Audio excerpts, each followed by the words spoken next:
So you want to sign more clients but increase your prices and you're facing resistance. Well, in today's video, I'm going to show you exactly how to charge more money and still sign just as much clients, if not more clients than you usually would if you charged for lower prices. So the first tip I'm going to be talking about is perceived authority. And most of the time, we think that we can make 1 or 2 YouTube videos or 1 or 2 LinkedIn posts and we'll be an authority figure, but that's simply just not how it goes.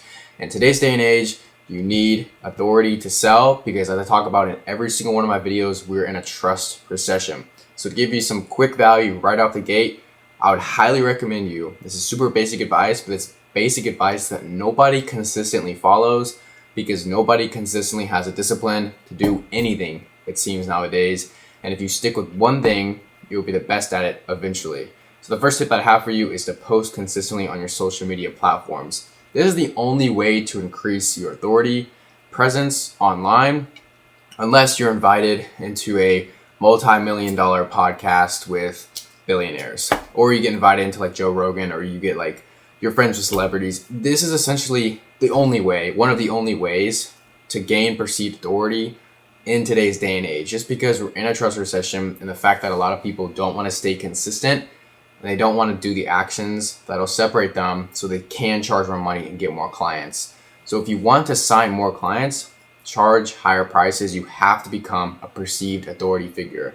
So posting consistently on YouTube, posting consistently on LinkedIn, posting consistently on Instagram, whatever it is that you're doing, or if you're doing all of those 3 just like me, you eventually will become a perceived authority figure just because of the amount of game and value that you put out there in the world, because it'll eventually come right back to you. I'm a full believer that all the value that I put out here on YouTube will be seen years down the line.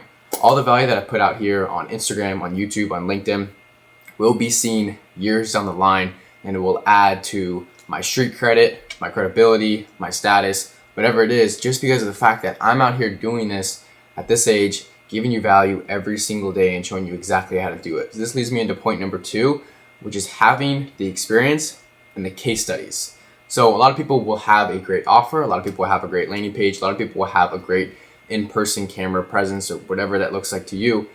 They don't have the case studies, they don't have the testimonials, they essentially do not have the results that speak for their claims in the business. So having case studies and testimonials is extremely important because it not only builds social proof, but it shows people that you're actually legit. Now, the most common sales objection that people get is I need to think about it, and where are your case studies, where are your results, how do I know if this actually works for me?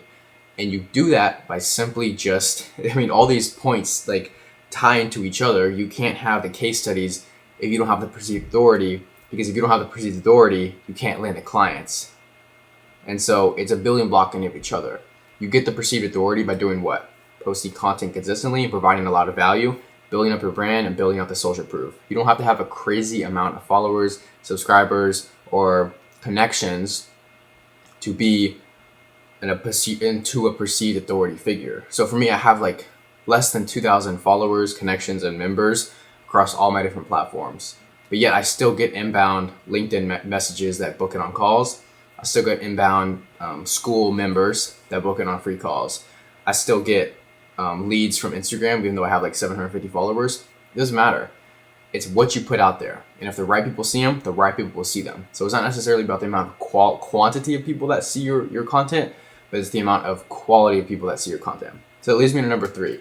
It's called logistical intensity is the third point that I'm going to be talking about. So logistical intensity essentially means you can charge more money and sign more clients if the intensity is higher for the services that you deliver.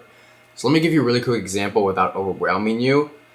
Let's say you're a content agency. So you edit reels, you edit YouTube videos, whatever your service provides, you're a content agency.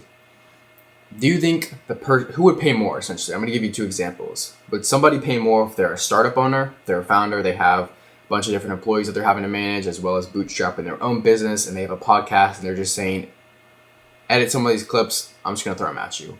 Or would an e-commerce brand who's renowned, who needs professional edits done for their next ad campaign, pay more? Probably the e-commerce brand. That's just because you picked a market that not only is wealthier if they have the funds for it, but you're picking a market that essentially needs it more and there's more on the line. Because the startup owner who just has the random podcast every so often that he's uploading isn't going to take them too seriously, as opposed to if you're an e-commerce owner or you're an e-commerce brand, you're renowned, your ads are seen by millions of people, and you as the content agency have full control over editing that. So that being said, logistical intensity means how much of the harder work can you do for a longer period of time more efficiently. And if it's shown that you can do a lot harder work for a longer period of time in a much higher stakes environment, guess what? You can charge way more money. And so that's where it kind of comes into place. That's how much you are perceived as an authority figure, how much your case studies back up that authority figure, and logistical intensity. So how much harder things can you do over a period of time in a better manner? That's kind of all folds into one. And if you can display that on the sales call, and even before the sales call, in your VSLs, in your case studies, in your testimonials, in your client results section of your website or whatever it is, even on YouTube, you upload those. If you can be perceived as in a better fashion in that sense, you'll be good to go. You can charge more money and you will still sign more clients. That's exactly what I'm going to leave about this video. Hope this video helped. Catch you on the next one.